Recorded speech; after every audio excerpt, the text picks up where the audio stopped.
forever scream this from the rooftops. If you are a black woman and they try to recruit you into that Hebrew Israelite shit, bitch, run.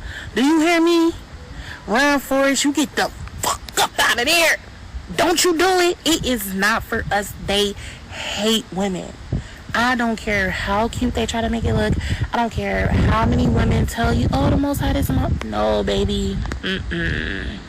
That Hebrew Israelite cult is something very, very, very dangerous for women, one, but for black women, absolutely detrimental. This is coming from somebody who was in that shit for 8 years.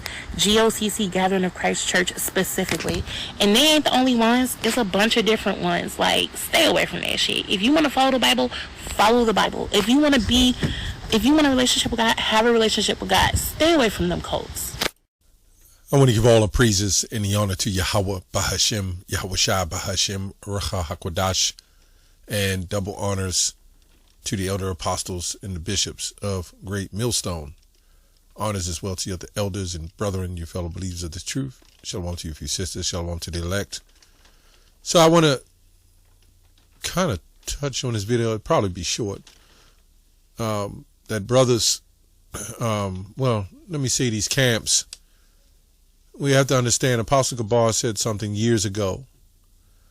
When these women come up to the camp, Elder Apostle Gabar, when women come up to these camps, they're not really looking truly for the truth. They're really looking at the men. And rightfully so, in a sense, because there's an order in 1 Corinthians 11. These women believe they can just get to the Most High. Now, a righteous sister who will try her best, understand, hey, I'm just not going to jump with any man. I'm going to sit back and I'm going to study. But ultimately, your king, if you want to say that, your Lord, is your husband, right? And that's who you worship. But like the so-called black woman, like the Christian woman, looks at everything as equality. And there's no such thing. As I quote the younger brother, GMS Lyons, 100%, 100% truth. GMS Lyons, 100% truth, his channel. He said even men aren't equal, which makes sense. We know this, but the edification of knowing this, that even in rank and order, I'm not equal in the spirit to other men. So how the heck is a woman going to be equal to you? And these men, what they do is they look flashy. Like all these women already believed these were cults to some degree. But they didn't care about hearing people saying it was a cult, right? So-called cult is really a cult, if you want to say that. They didn't care. All they saw was handsome, flashy men marching with purple and gold or wearing all white and a guy at the head priest with big eyes telling everybody Ahaya, Ashaya, or something like that all nations can be making. So that Christian mindset, and these women are attracted to that. These guys wearing all white, they look good. I'm sure some handsome guys, and somebody can lead me. Half these women don't have nobody to lead them. But a majority of them want to lead themselves. A majority of them is masculine, big boned, and want to control the whole narrative. I don't know. We're going to get some scriptures on that. Galatians 3:28. Then we're going to get some commentary real quick. See if I can get through this. There's neither Jew nor Greek, right? Which, that's another video. The Greeks doesn't mean just a heathen nation. They was made up of multitudes of nations. So when he said there's neither Jew or Greek, that was telling you why he said Jew nor Greek. Because some of us was calling themselves after the Greek tradition, right? So this is why he said there's neither Jew nor Greek, right? Because other than that, he wouldn't even have to say that. He would just say everybody one in Christ, right? Remember, there was other nations. So anyway, so there's neither Jew nor Greek. There's neither bond nor free. There's male nor female, right? For ye are all one, it says in Christ Jesus, the Messiah, Yahushua. So we understand this is why I said male nor female, because, if your husband is in the truth, your wife will follow you, right? Even if she doesn't follow you, she's a part of you, which makes her kind of in the truth, so to speak. All she has to do is have faith in you as a husband. These other camps, they're not teaching this. They're teaching you must have faith in a husband, but IUIC, you got to match a husband. GOCC, we don't know how it works in there.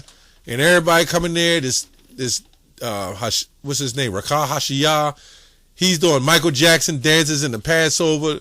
The women are bored with Christian church, so they see this. And you know what happened after 8 years? They fell apart. So it tells you that women are only coming in to get men. But see, when women have the narrative of the Christian church and you break up, she stays Christian. See, wherever the woman follows and she becomes part of you and she follows you, when y'all break up, she goes back to what she did from the beginning. That's all it is. She was never really in the truth. And 99% of women, I mean, I'm just trying to cut it close, are technically not in the truth. And the women who are in the truth, I'm talking about that claim to be Israelites. Though you can say they're in the truth if they're following the orders of their husband, if they're being good servants to their masters. No, a lot of you hate that because what the word husband mean. Let's get that real quick. Let's see what the word husband mean. This is why the scriptures say, obey your husband, right? Husband, master of the house, right? So let's go real quick. Woman, just real quick. Woman, female servant. So you got a master and a slave. So that's what servant means. However you want to slice it. The women do not want to be slaves.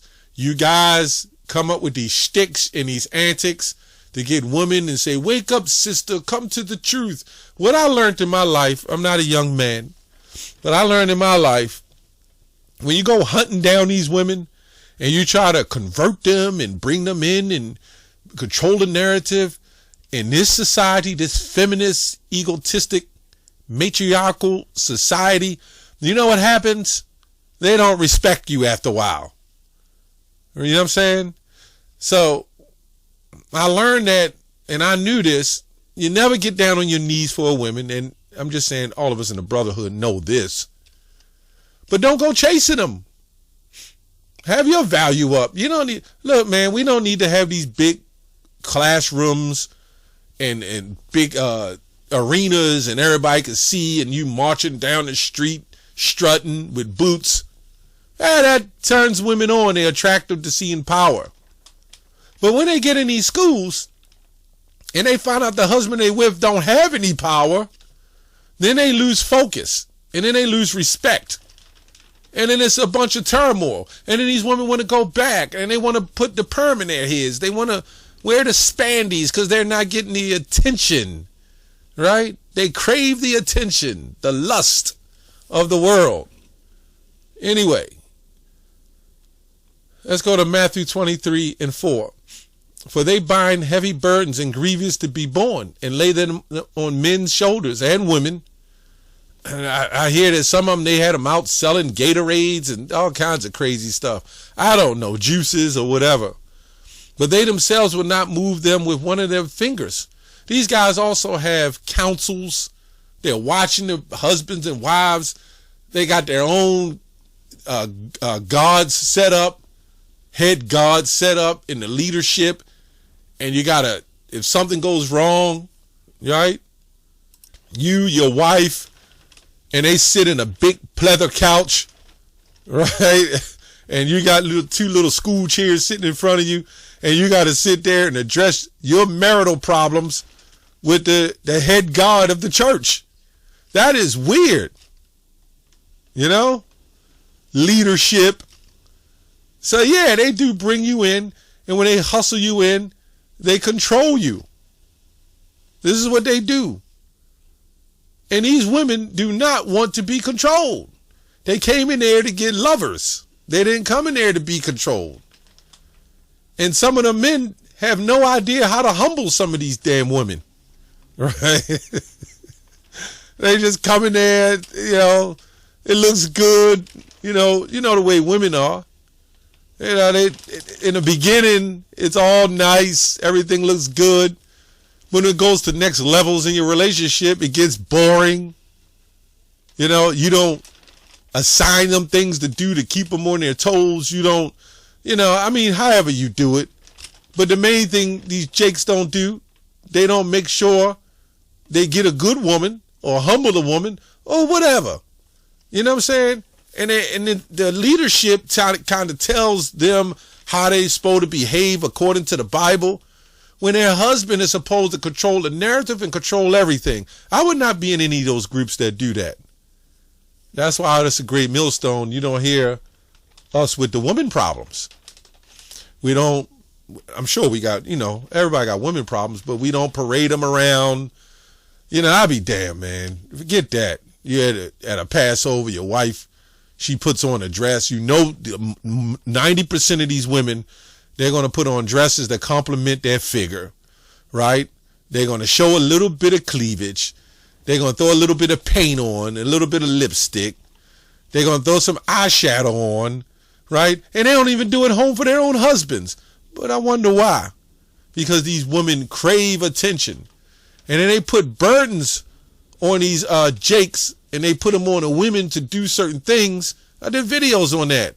They got to make it back in time for the Passover service, or let me say, the Sabbath service. Got women in there trying to make it on time. They can't because they can't get to their jobs. Then they lose their jobs and they ask for money, and now nobody can help them. And then they leave, and there's a big argument. There's a split, and the women go up and do videos like this. This is what happens. 1 Corinthians 7:4. For the unbelieving husband is sanctified by the wife, right? And the unbelieving wife is sanctified by the husband. Else were your children unclean, but now they are holy. So what I want to do,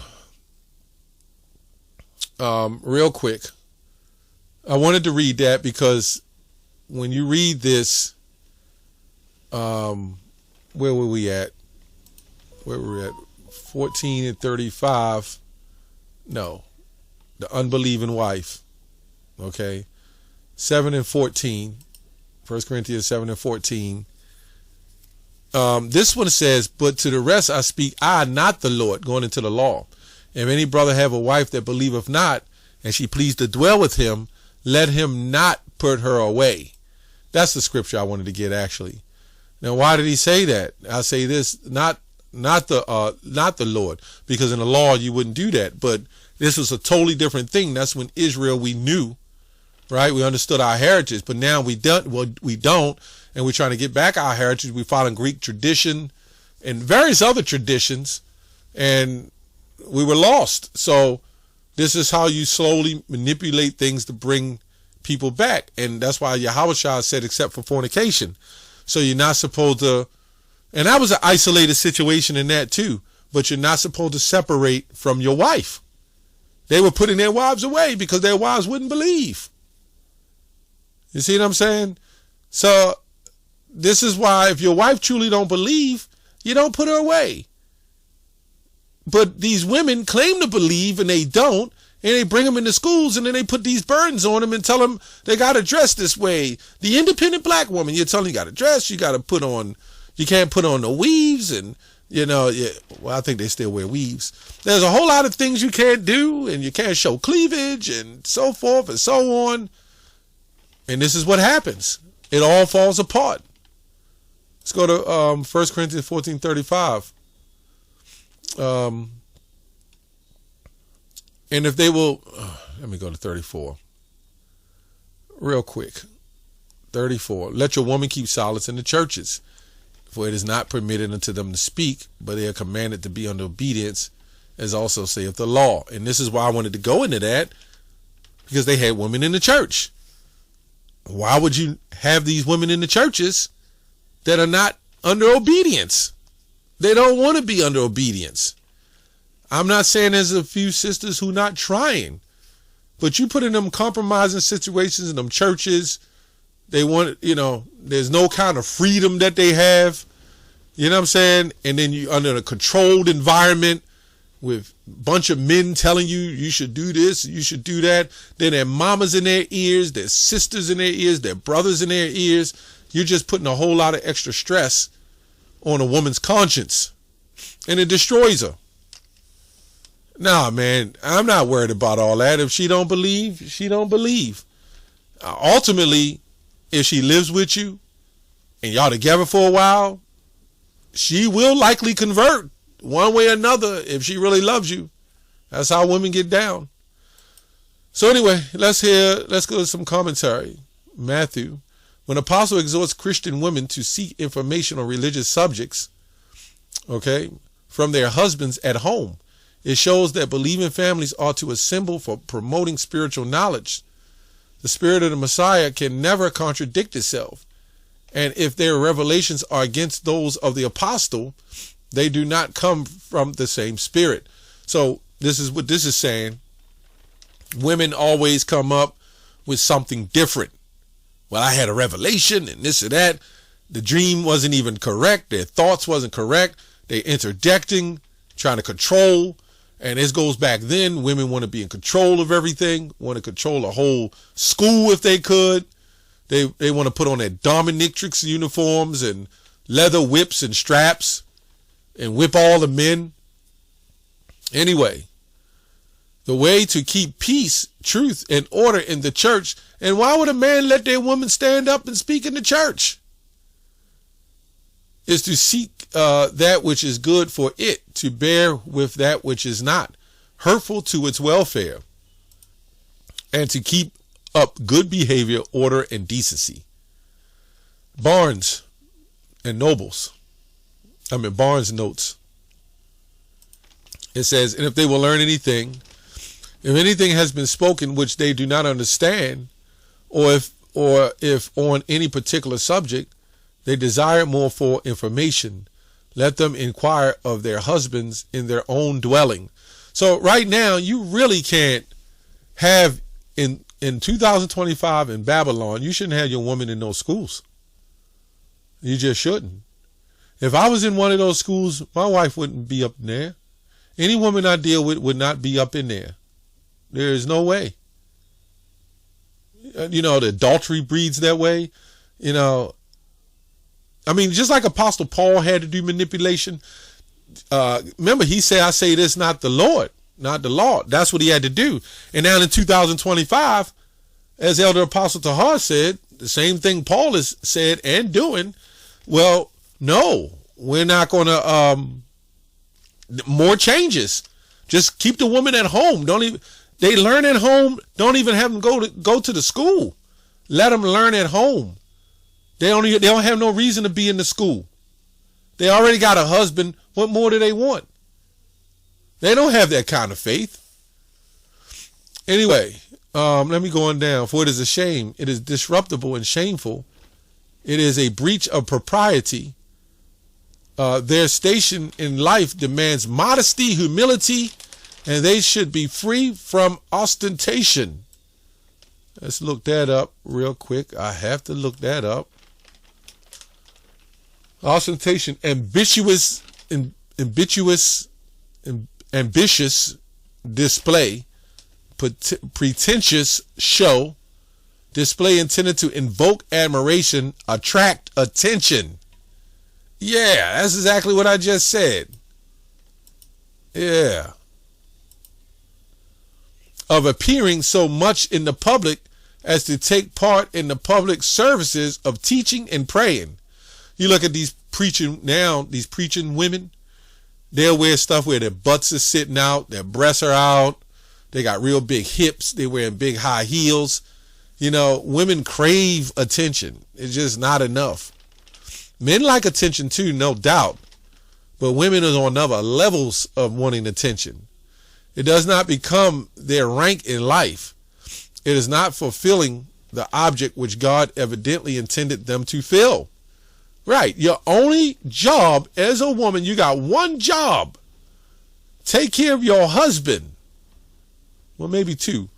Take care of yourself and take care of your husband. That's the only job you have. You don't need to do anything else. Why do women want to do everything? It's like they jealous of men. I got to do more. I got to do what they do. I got to be a preacher, right? I got to be an auto mechanic. You know what I'm saying? I got to be a politician. No wonder all you women sick. You can't handle the stress. Hey, the death rate of you women are catching up with Jake. He has appointed people to rule and hold offices. Yeah, you didn't see Howard Shaw walking around with a bunch of women. Where's that? To instruct and govern the church. See, my whole point is why these camps, they're setting up, opening these schools to teach, but then they got a whole bunch of women in the schools. There's no need for women to be in the schools. We know it happened then, and Paul made some revisions to make sure they shut their damn mouth. Now the revisions, because we in Babylon, which is Egypt, right, which is Rome, which is Assyria, and all these other places, you cannot have your women in these schools. You know what these women are going to do? They're going to look up to the next man. There was a comment when Zabak was preaching. There was another woman on the comment board says Zabak's voice makes her melt. Now, how do we know this woman is not married? You have to keep watching your wife. And if you allow her, give not a wicked woman liberty to gad abroad. Give the water no patches. Water can go in any goddamn place and you don't know where it's been. We already in whoredom, harlotry, adultery. I saw the video with the IUIC was filming in the Passover, and his eyes and the camera kept zooming down on the woman's ass. She made sure that dress fit her, complimented her correctly. Women do not stop. Anyway, that's all I have on that. Shalom.